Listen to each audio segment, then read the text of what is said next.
Welcome to She Lancer, Mom Entrepreneur. I'm your host, Angela Olfast, otherwise known as VoiceOver Angela. In this podcast, we talk about my adventures in freelancing, my voiceover business, and everything else in between. Let's get started. Hello. Good morning, good afternoon, good evening, wherever you are. Thank you for joining me again today for another live community chat. If you're new here, welcome. We love to have new people join. That's the point of this whole community conversation, is to talk about things that'll hopefully help you, right? So thank you for joining and thank you for being here. If you're not new here, then you know that I just realized I didn't introduce myself. See, it's already begun. My name is Angela. I'm a full-time voiceover artist and audiobook narrator. And excuse me, my channel is dedicated to those of you just getting started out in this wonderful world of voiceover and audiobook narration. And through my channel, I share with you some tips and tricks and techniques that I use every day in my own voiceover business. And we get together and have these community chats every week on Tuesday at 12 p.m. EST. Now, if you're not new here, then you know every week we have a poll. And this week's poll was actually inspired by a viewer question that I got. So this one in particular was, I'm interested in voiceover and just subscribed to your channel. You provided awesome information. I just signed up for Fiverr last week. I didn't complete my profile yet. It does take time, but thank you. I have a question. Towards the end of your stream, someone asked about not getting a callback or feedback after an audition. Which sites allow you to audition? Does Fiverr allow you to audition? Thanks. Fiverr is one of those sites where you cannot audition. Basically, people just go on there, find a service they need, and place an order. So really, your demos are going to have to shine, right? In order to allow those clients to hear what you sound like, what you can do, and then they in turn can place an order, or they can reach out to you and ask for a sample of their script to get an idea of what their words would sound like with you narrating them. But you can't technically audition. But just about everywhere else, I think, apart from a few other freelance marketplaces, you can audition. You can audition on Upwork. You can audition on all the pay-to-plays, voices.com, Voice123. You can audition on all of those if you have the appropriate membership level that allows you to do that. But I wanted to ask you guys, where do you find most of your auditions? And then as we go along, I think, let me put that question up on here. So that is today's poll. Where do you find most of your auditions? And I'm hoping during the course of this conversation, we can talk more about some tips for auditioning. And another question that comes up a lot is slating. Do you slate your auditions? So I guess that could be another topic of a conversation today. Anything and everything about auditions, basically. This is Auditions 101. But let's start with, where do you find most of your auditions? And it looks like so far we have 16 votes. So if you haven't voted, go ahead and do so. It looks like 75% of you said P2Ps or freelance sites. I'm going to go ahead and refresh my YouTube feed because it looks like it's stuck. There we go. Okay. None of you had answered agents yet. 12% of you said direct marketing or direct contact. Another 12% of you said other. And if you do answer other, please share where that is.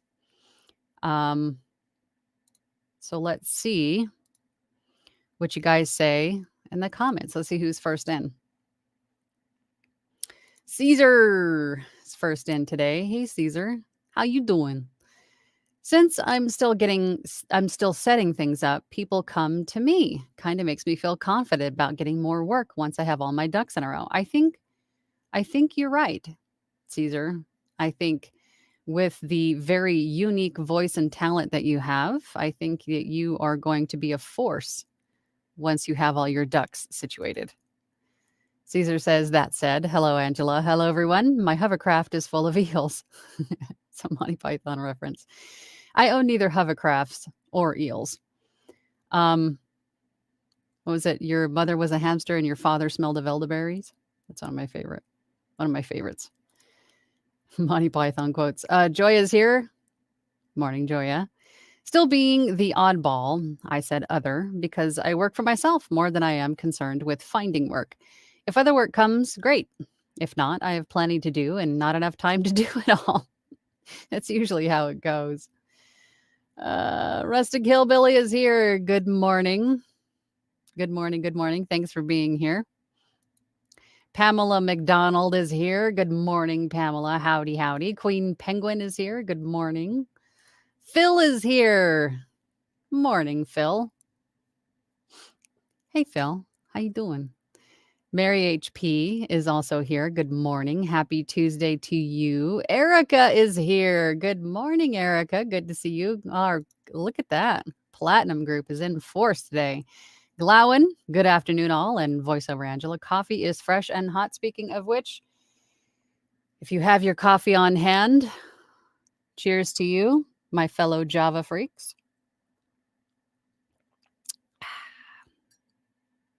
Yes, coffee. MG Stevens is here. Good morning, Angela and everyone. Good morning, MG. Fox Aches. Hello. Hello. Fiber Jazz. Good morning. Greetings, all. Not able to stay long, but watch and read the chat later. Team replay. Awesome. Well, I'm glad you could stop by for a few minutes, and we appreciate that. Craig Davis, VO Talent, says, hi, Angela. Relatively new to your channel. Jumped in live today. I appreciate you being here and for being part of my channel. Appreciate that.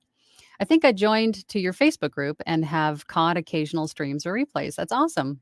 Thank you so much. Glad that you're part of the community. Appreciate that. MG Steven says, you mentioned slating. I don't slate unless they ask for it, and then they usually specify how they'd like it. So while we're on the topic of slating, I think this is another one of those things where it's sort of split 50-50. Although I think more of the non-slate, I could be wrong, but this is just based on what I see. I think more and more people are not slating, but I could be wrong, unless you have multiple takes of something within the audition. So you want to let them know at the beginning. Like, for example, if it's a script that if they don't give you a whole lot of direction as to what kind of who the audience is, what the tone should be, that sort of thing, and it's sort of vague and it could go a couple different ways in your take of the script, and you want to give them a couple of different takes, then at the beginning of the file you could say take 1 of 2, right? And then go into that take, and then after that first take you could say take 2 of 2, and then go into that next interpretation of the script. I think for me, that would be the only time when I would really slate. I think, to me, and again, this is my opinion, I know there's going to be a lot of differing opinions, but here's mine. But I think from a client's perspective, if they have 150, 30 auditions to listen through, I don't think that they would want to wait through anything in the beginning, like wait through, hi, my name is so-and-so, and I'm doing this, and, short bio here, or even really anything other than what I want to hear, which is what I am asking for, which is the script I've provided to hear. And then within the first few seconds, they're going to know whether or not you're appropriate for the piece or not, I would think. So in lieu of recording a slate at the start of the file, what I do is I make sure that my full name is in the name of the file itself. So when you record the file and you name, the actual file name has got your name in it, and whatever other designations or characteristics in it that help you to keep track of what it is. For example, if you found the audition on Voice 123, I would name the file V123 underscore my name and then underscore maybe the client's ID. So then that way both myself and the client know where to find this audition later. Because I have a folder on my desktop for each platform or each place that I find work. And then within that folder, I can even break it down further by client or whatever. That way everything's in the appropriate place so I know where to find it later if I need to. And then also for the client, they can see who whose audition this is and perhaps which for them, even which platform they found it on. Because maybe they have, I mean, who knows? They could have the job listed on a couple different platforms. So that's my take on slating, but obviously do what you feel is appropriate. And also if you feel like you need to relay additional information instead of putting it in the flate in the flate in the slate, you could also include that information in the message that accompanies your audition. So when you send an audition most of the time you have the ability to include text with that also on most places. And in that text you could say, "Hey, this is my initial take, but I'm pretty flexible. I could do different tones or, I could speed this up, I can slow this down." Any other additional information that you think is appropriate, you could always put in text form too. If the client likes what they hear and want to see more about you, you could do that. But again, that's my take. Um, Thank you for bringing that up, MG. Caesar says, "Are agents even still a thing these days? I hear conflicting things. One, agents not important. Two, big jobs only from agents, and you get small jobs without an agent." I hear conflicting things too. To tell you the truth, Caesar, I think I do know some people that are around the same place as me that have agents.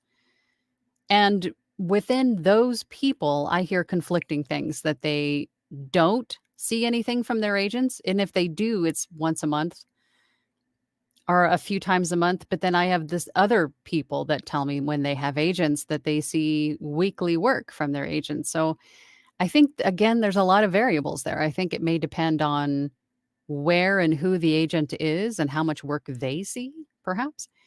Um, it's really hard to say. I've never had an agent. I don't know if I will. I may, but I don't really know. I've I've got along just fine for the past over 5 years now without one. So I don't know. Maybe I will one day. I mean, who knows? But same.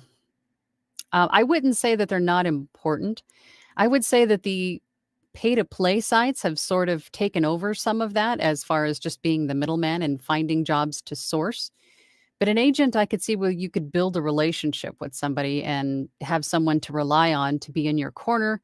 So I see the benefit of it, but yeah, I think that's a decision that every person, every individual is going to have to make on whether or not they want to go that route for agents. But I just wanted to see what everybody's thoughts were for those watching, because we don't know what we don't know in the beginning, right? So Tess is here. Hey, Tess from Dracula. That will never not be funny. Bear338 says, "Good morning, Angela. Is it cooling off for you yet?" As far as it can in the desert. I think it's getting down into the 70s at night, which I'm very thankful for. But I think we're supposed to be under 100 for this week, so I am thankful for that too. My electric bill will be smaller. Thank goodness. Fox Aches. Good luck with my name. Is that right? Fox Aches? Fox Aches. Fox Aches. I feel like there's a pun in there. Let it go, Lisa. I love that username. Let it go. Hi, Angela. I was working on book number 9 through ACX, my very first long 12-hour form book. I was 3 weeks deep when ACX informed me that the production was removed. Second time, very disappointing. That is disheartening when that happens. It is. And I think a lot of times they don't tell you why. So it could be a couple of different reasons. It could be that perhaps the author was legitimately the author and had pulled the production because maybe they decided to not use Audible or to not be exclusive to Audible. Maybe there was an issue with the contract and they just decided to go elsewhere. Or it could be that it was not legitimately the author. So And again, that's another question I get relating to ACX or really audiobooks in general and submitting auditions for audiobooks is how do you know or how is there a silver bullet basically for determining whether or not the author is legitimately the author or the rights holder legitimately the rights holder? And that is up to you. You can't really rely on, we have tools that will help, but it's ultimately up to you to do the due diligence as the professional to make sure that you're actually working with the correct person. And sometimes you're not always going to be right or be able to find the right answer. You're just going to have to rely on intuition and your instincts. And if it feels too good to be true, or if it feels weird, or if your spidey senses are tingling, then, ask questions or just get out of it. But don't forget that authors are people too. So if somebody reaches out to you on any platform that says, "Hey, I have an audiobook," and they send you the manuscript, always ask for the manuscript up front if you can to make sure that it's content that you want to narrate, that you're comfortable with, and to make sure that the name written by is the same person that you're talking to. And if it's not, then ask questions. Ask what their relation is to this person, or you can find the written by and reach out to that person directly or the person who owns the copyrights. Usually on, the first couple of pages of the manuscript, you'll find the copyright date and the copyright owner.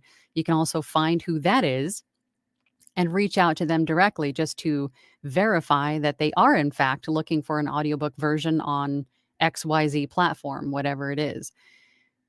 You can do that. I would do that. I think any author would want you to do that, right? That's protecting their interests, right? So it's a little bit more work, yeah, but it may prevent having things like this happen or infringing on somebody's rights, right? On their copyrights of their book and to keeping someone from being scammed, you and the author, right? Tangent one. Oh, we have a super chat. Let's see. Sean Lester. Thank you for the super chat. Sean, I appreciate you. A little sip of coffee after that tangent. Hold on. Okay. Sean says, how many books will you have in production at one time? Do you record one at a time or do you do multiple books? An hour of one, then another? It all depends on how I scheduled them. There was at least a couple of years straight where I had multiple books at one time. I'm talking 2, 3, 4, sometimes 6 at a time. And I had to step back a little bit because I was just overworking myself.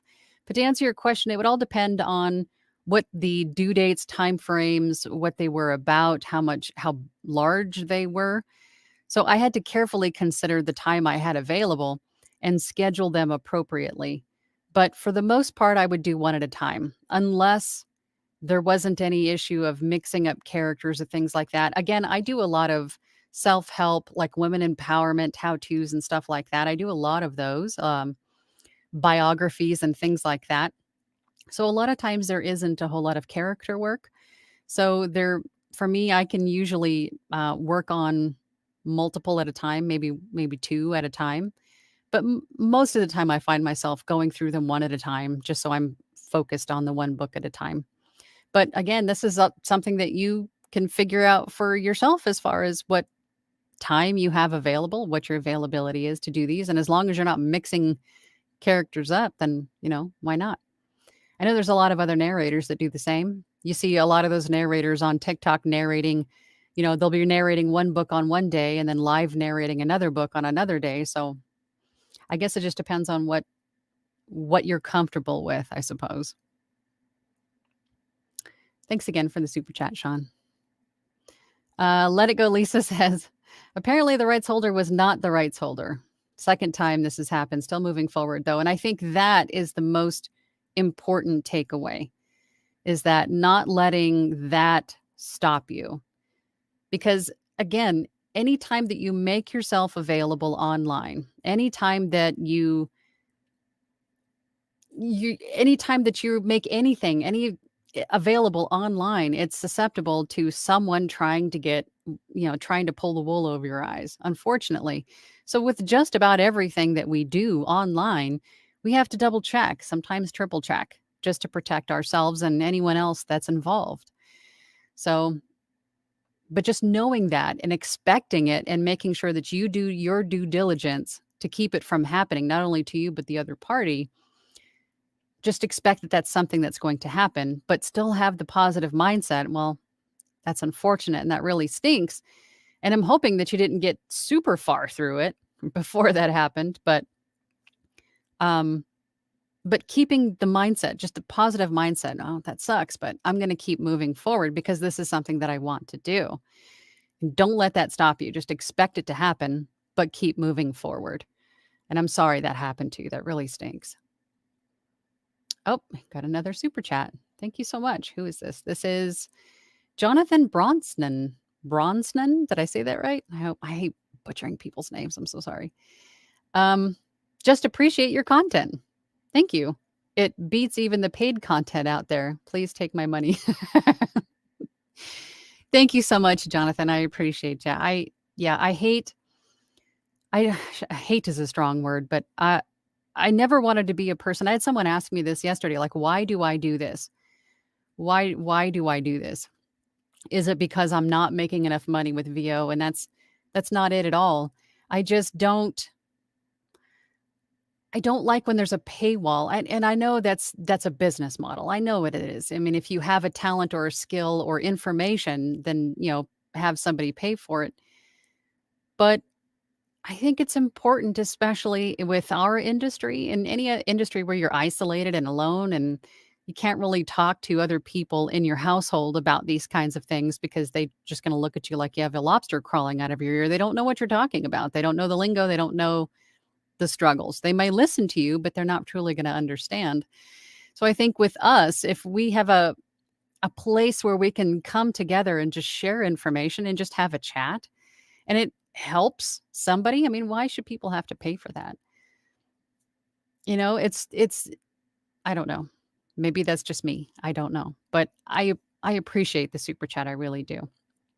And the compliments. I appreciate you. Don't make me all emotional. Don't make me emotional. Thank you so much. Erica, I don't slate anymore. Just include my name in the file name. Yeah, I remember talking about that. I think in one of our group mock auditions, I think we talked about that a couple times, but um you have such a beautiful voice, Erica. I think even if you did slate, that people would just go, "Yep, that's it. I don't even have to hear my words. That's the voice I need right there." Craig Davis says, "Same here. I do not slate unless they request it.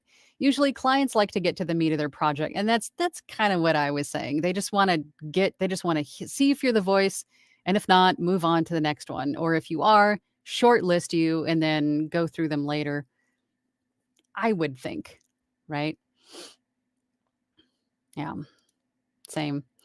Pempers says, "Hi, I'm kind of stuck on fiddling with my demo because I'm too picky with sounds, syllables, and rather than finishing the demo, so I can upload my demo on Fiverr and start my gigs, I'm procrastinating tips. Just do it." We've all been in this position. I think most people listening right now will say, "Same." Same. I've done the exact same thing because it's really, really easy to over edit if you let yourself, right? I say before you even hit record, whatever audition you're looking at, really take some time to understand the copy, right?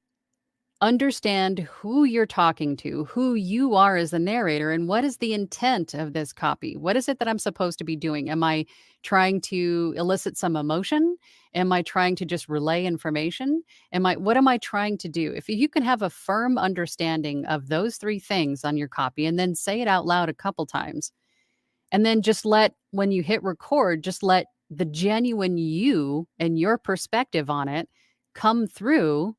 Do as little effects as you need, right? Don't just pile on effects because everybody says to do it. Only use the effects that apply to you and your situation because not every effect is going to apply for every person, right? And when I say effects, I mean like noise reduction and, all declick and all of the things that we talk about. If you don't need it, you don't need it. So don't over add effects either. Just let the genuine you and that conversational pace come through. Don't spend a bunch of time trying to get rid of mouth clicks and do all this stuff. Just basically record, do the minimal to it, remove any retakes that are, and just send it and then move on to the next one. Because it's very easy to get stuck in that over edit phase. We've all been there. But give it your best, record it, save it, send it, move on to the next one. I know that's hard to do, but just try. Just try to do that. Phil to Caesar says, don't forget their commission fees. Oh, for agents? Yes. Yeah, they're all going to have different structures, I'm sure.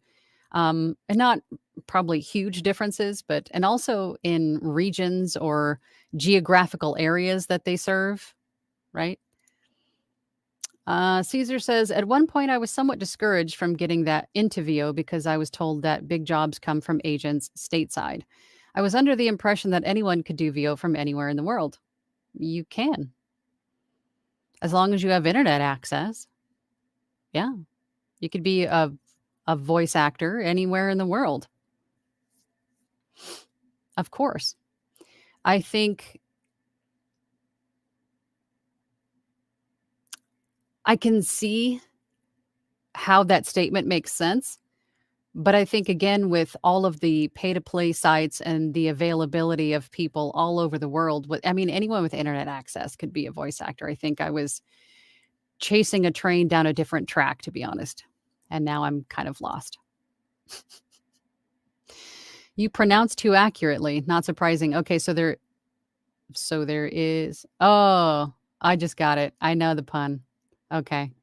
I'm a voice actor. So yes, I'm going to pronounce it accurately. I'm saying it in my head now. I'm with you.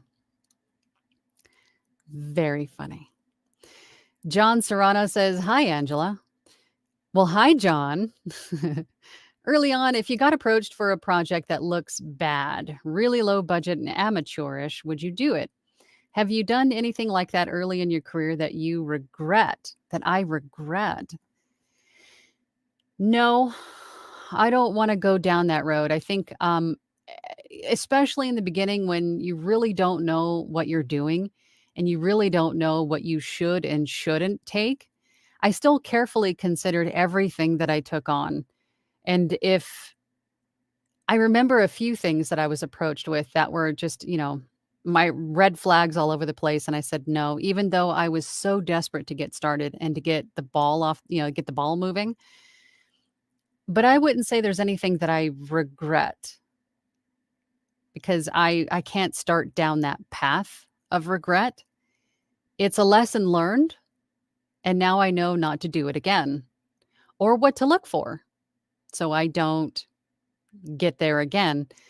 And I know everybody's going to say, well, what was that? I can't tell you what that is because it's going to be different for everybody, right? So, use your own common sense. If it talks like a duck and walks like a duck and doesn't make any sense to you, if they vague answers and they're not answering, you're dancing around your question, things like that, or if it's something that just truly makes you uncomfortable, everybody's got hard stops on things that they will and will not do.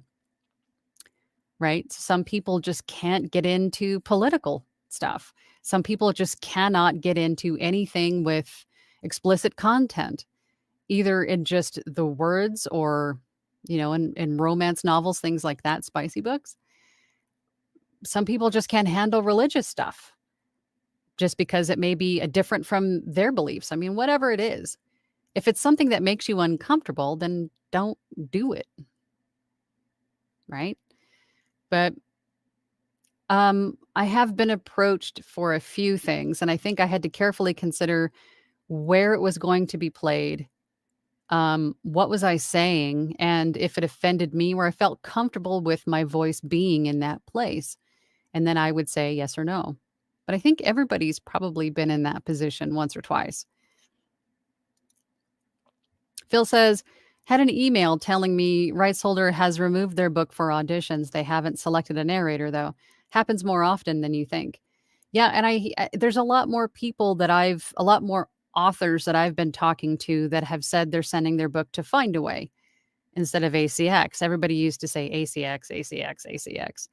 But now I'm seeing more of Findaway and on YouTube and many other distributors. So I think there's a lot more people, from my experience anyway. I don't know if this is fact or not, but more people that I'm talking to that are going non exclusively to Amazon or Audible ACX. Kamikaze's here. Morning. Hope all is well. So far, so good. Oh, hey, Phil, happened to me today. Sigma. I guess not. Phil says, what Sigma? It could probably be a multiple titles. Caesar says, I can't do multiple books yet. I have an outdoor sound leak issue needs to be fixed. Just had the work commissioned. Installation is likely next week. You will get to that point, Caesar. Just give it some time. It doesn't have to be now. It can be whenever you're ready for it, right? And just really quickly, let's touch back onto the poll. And again, the poll today was inspired by a viewer question about where to find auditions. So again, today's poll was, where do you find most of your auditions? And if there's something, a place where you like the other, if you don't use any of the available options that I gave you, then share where you get them. Please. All right, so right now we have 29 votes. So it looks like 79% of you said the P2P freelance sites. 0 said agent. 10% said direct marketing or contact. And then 10% said other. So if you did say other, please share what that other is so we can help everyone joining. Yeah, lost my place. I don't know what happened. As soon as I click away, it just goes to a completely different spot. Fox Aches says, it was a hint about the book that got canceled on me this morning. I figured as much. But there's probably more every day, unfortunately. Oh, sorry, my coffee hasn't kicked in yet. Jonathan says, it's like Pierce Brosnan. Okay, Jonathan Brosnan. Okay. Thank you.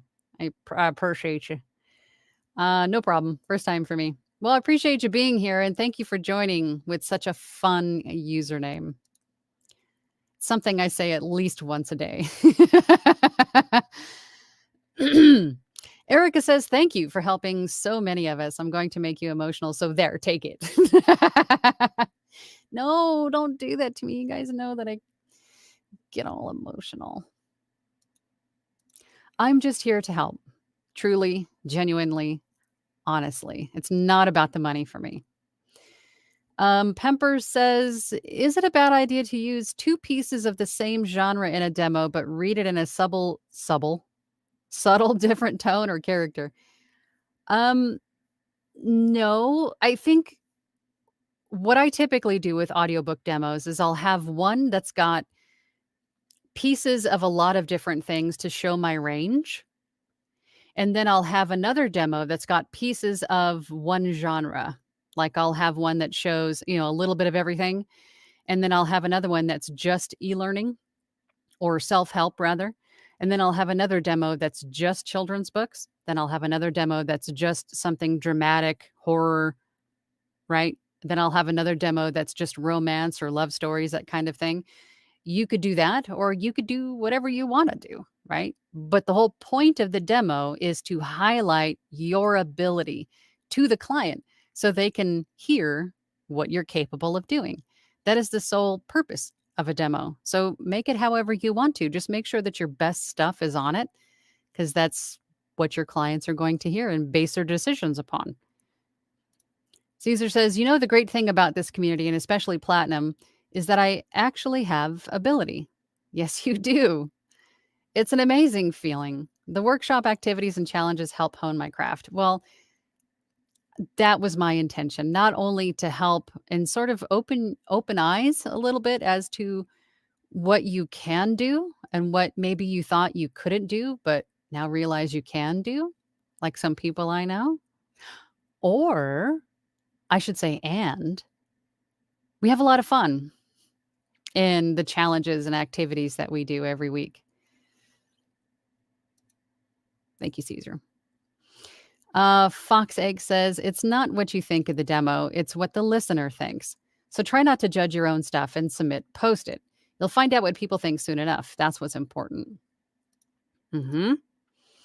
Joya says, off topic question. How do I find demo podcasts that I can use to prove my editing skills for my Fiverr podcast editing gigs? Fiverr stopped me until I get a demo. You know what I did for my podcast editing gig is I put for the demo pieces, I put in the intros and outros that I recorded. And then I don't remember if I kept the video, but I used a video that was basically a fast paced recording of me editing so they could see what the editing process looks like. So there are alternatives. It doesn't have to be actual snippets of podcasts that you've edited. Because also then you would have to, in order for it to make sense for the buyer, you would have to have a before and an after so they could see the difference between that's a lot. And then you would also have to have the podcast owner their permission to use it in the first place. So I didn't do any of that. So what I did instead was the video of the editing process, and then the demo, the audio snippets, I just put in there intros and outros that I've recorded because it is an additional service in my podcast editing gig. So I use those. Caesar says to Pempers, from my experience, sometimes it's a good idea to take a short break once you start getting too picky with your sound. Come back with fresh ears. That is another good thing. So if you're finding you're maybe over editing or getting over really picky with what you're editing, get up, save your project, close everything down, go take a walk, get outside, put your feet in the grass, pet a dog, drink some tea, take a break, and then come back to it if you want to. So you sort of break that cycle in your head. Good point, Caesar. Glowin says to Caesar, I have such a hard time doing that. The sound of my own voice needs editing when I hear it. And Glowin, you're not alone in that respect. I think we've all been in that place too, myself included. In the very beginning, I heard myself for like the first few times, even the first maybe year, even I would just go, ugh, that's so cringy. I can't even listen to that. How am I going to edit through an entire audiobook when I have to listen to my own voice and it sounds like that? Good God. But you get over it. The more you hear it, the more you just get past it. Fox says, I'm reading 100-year-old book right now. The punctuation and language has me running to Google for pronunciation and context. I think it's awful, but my friends love it. That's all I need. There you go. Love it. Caesar says to Glowin, give it time, and something will happen where you'll appreciate your voice. For me, it was two things. Finding my golden mic. Well, we're also talking about you, the collector of mics, and putting my voice in a demo for a platinum challenge. Well, my platinum group, the mock audition challenges that we do. Good. I'm glad that helped.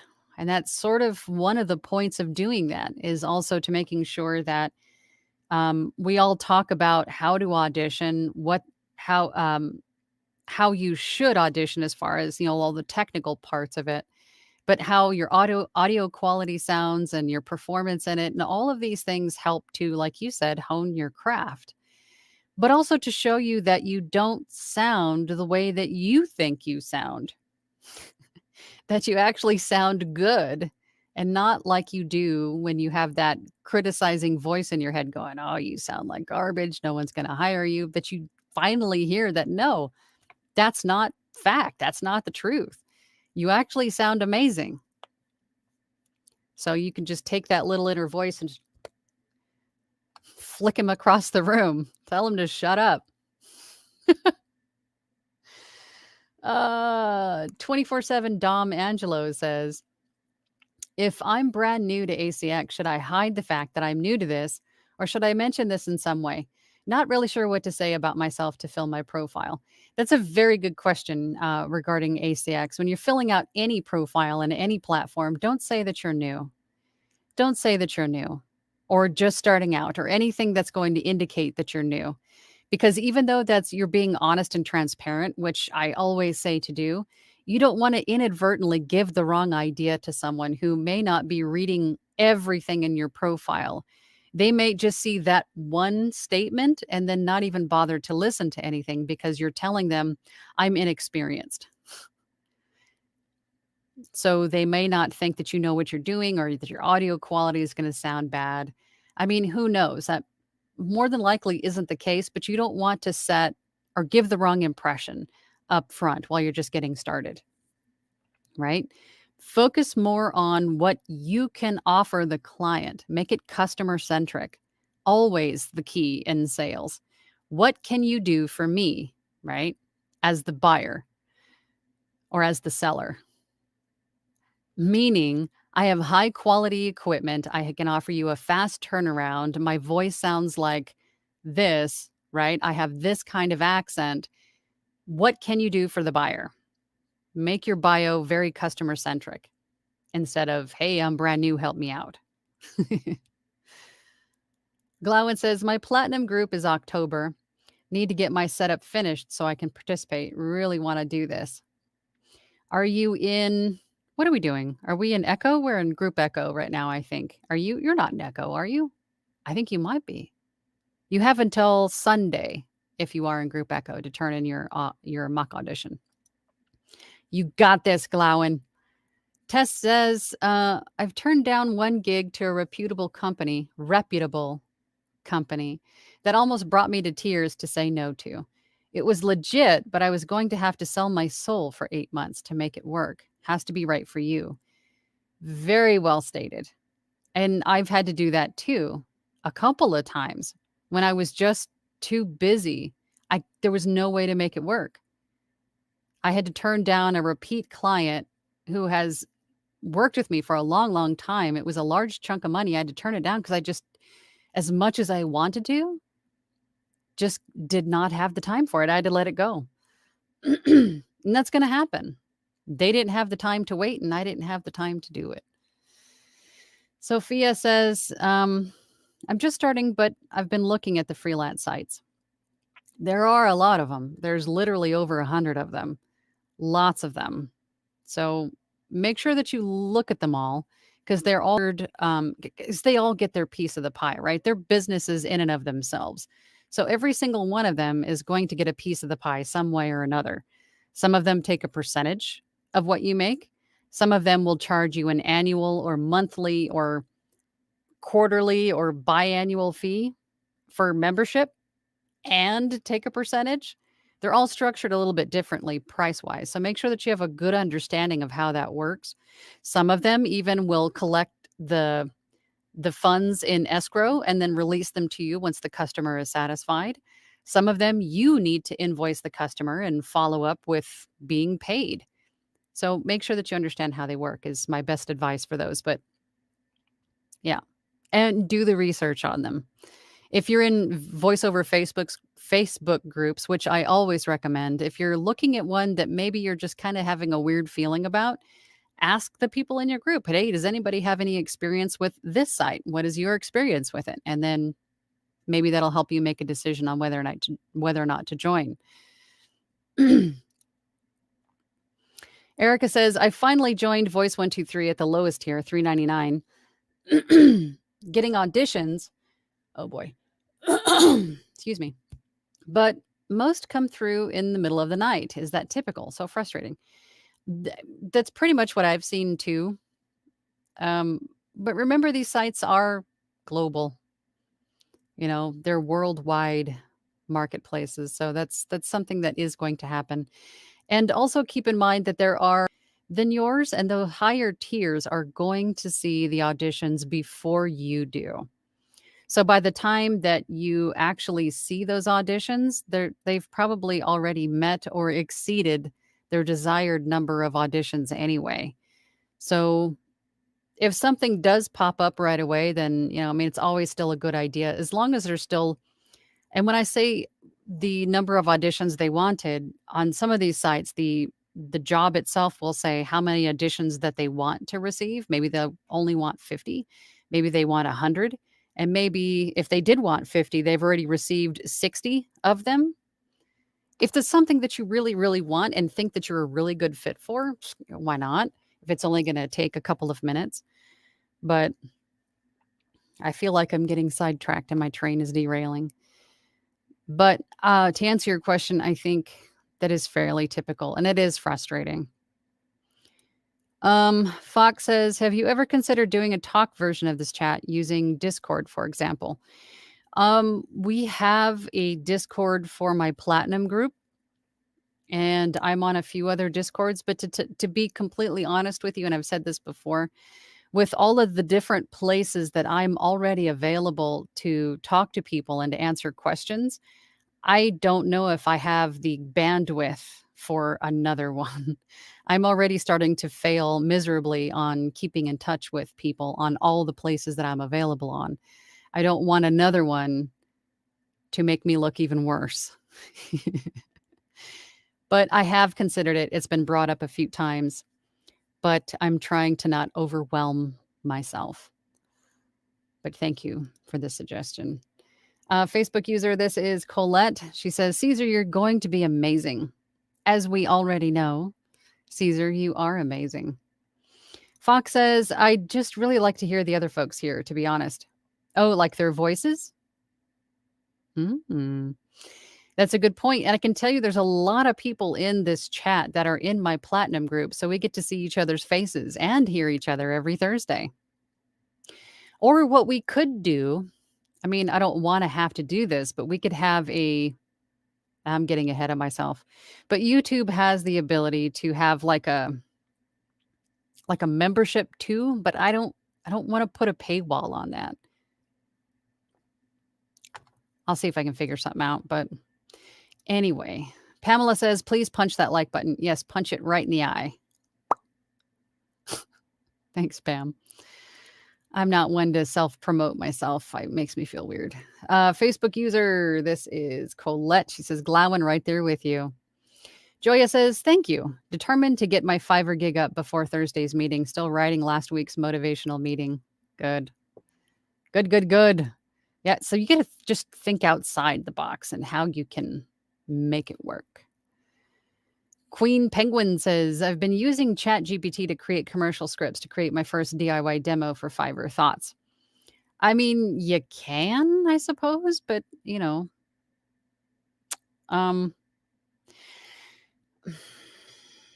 with all of the discussions about ChatGPT and how they're getting into trouble with some things, if you're going to use ChatGPT to create your commercial copy, I would even, whatever ChatGPT spits out, I would still add your own touch to. So it's not completely, a conglomeration of other people's words, if that makes sense. I don't know. Maybe I'm just AI biased. I don't know. Or you can join my platinum group where we have lots of scripts already written for you guys to practice and use. Caesar says, I remember this one time I spent an entire day creating EQ curves in for each of my mics to fix my voice. Feels like a long time ago. The cuts I made were so deep, I no longer sounded like me. And it's really easy to go down that rabbit hole. Because then once you start adjusting, you forget how you sounded at the start. And then you just keep doing further and further damage. Been there. Totally been there, done that. Glowin says to Queen Penguin, that is a great idea. I've been trying to find a way to create demo scripts that aren't copyright. Caesar says the following day I listened back to my EQ settings and I was like, what the heck was I thinking? Now my EQ cuts are more subtle and corrective and less tone shaping. Good. Yeah, less is more. Less is definitely more. The real Troy. What is the best way to launch your own indie content and get it seen? Not sure what you mean. Your own indie content and get it seen. Social media, perhaps? You mean like if you're a writer or if you're a voice actor writing your own copy?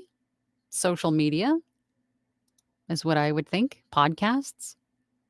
Barb Cam is here. Good morning, Barb. Good morning. Glowen says, I think I'm in alpha group. Um, okay, so if you're in alpha, then you're back up in November, early November. We can double check you on Thursday. Fox says, hey chat, what are these groups? The groups that we're talking about, my platinum group is a group that's through my website, voiceoverangela.com. It's my platinum group. That's what it's called. It's a monthly group that you can join, and we meet every Thursday night and we go through these I say really fun activities. I think that they are. Sometimes I will bring a script and we'll treat it like a cold read. We'll look through it and we'll all take turns reading it and giving a different perspective and a different spin on it. We actually have Joya and a few other people are working together on building a audio drama that we all have parts in. That's something that we're doing exclusively in our group. That's a lot of fun. We do the wheel of emotions where we'll have the same script, but then we'll spin the wheel of emotions and it'll land on sorrowful and you'll have to read that script, sorrowful and then read it again as, I don't know, excited or something. It's funny to kind of go against the grain. Anyway, but it's a monthly membership. It's called the Platinum Group and we meet every Thursday night. And along with that membership, you have access to blogs and mini challenges and practice scripts and all kinds of fun stuff. So that's what we're talking. Oh, and the mock auditions. We also do each group. I have so many people in the group that I had to put everybody in a different subgroup. And then those groups take turns every month with a mock audition contest. I hope that answers that question. Glowin says to Fox, Platinum Group is a Zoom class that Angela hosts every Thursday. Then within, we are broken down into groups. Then we do fake auditions to get rated and critiqued. Yes, in a nutshell, yes. Caesar says, I'm in Eggnog group, or was it Eskimo? Fox, these are challenge groups for Platinum members. It's like Hunger Games, except we don't actually hurt each other. But only one victor is chosen. Technically, there's top 3, right? Top 3. Fox says, oh my God, I want in. Just go to my website, voiceoverangela.com. Go to the plans and pricing page because that's where all my courses and things are. But the very first one is called Platinum Membership. That's what that is.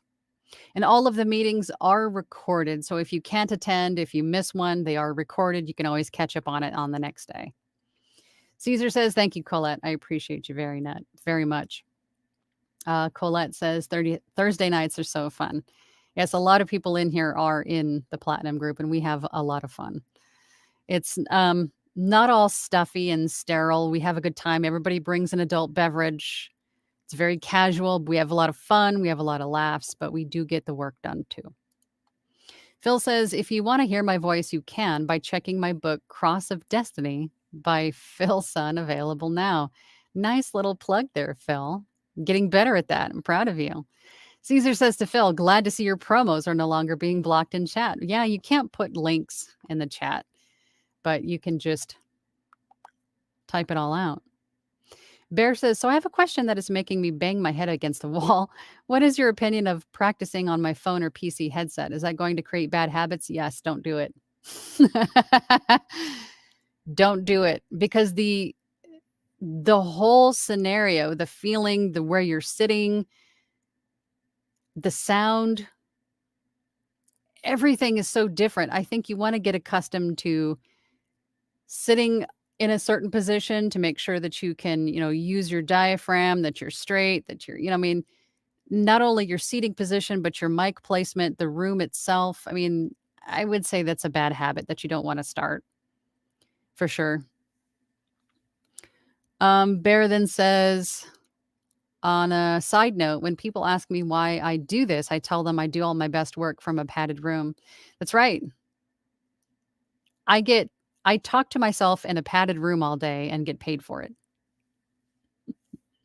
That's essentially a voice actor. For sure. Oh boy, I'm losing track of time. I have a meeting that I need to get to. Okay, let's get through these last few comments. Joya says to Caesar, I started using a program that has a built-in EQ AI, auto EQ game changer. You're going to have to share that one with us. Fox says, Phil, nice work. Absolutely.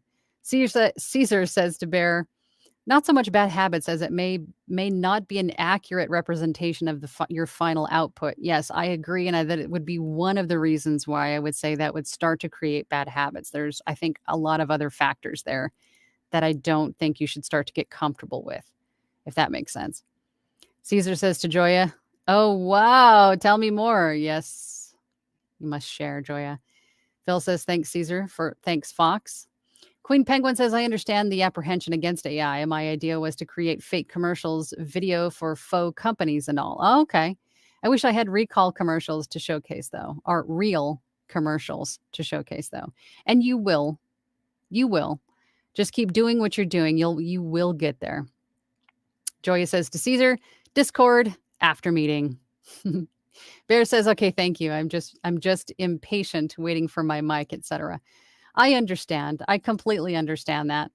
But it's better to, you know what, if you want to practice as far as like breath control and all of those things, what you could do is just sit on your couch, grab a book and read out loud.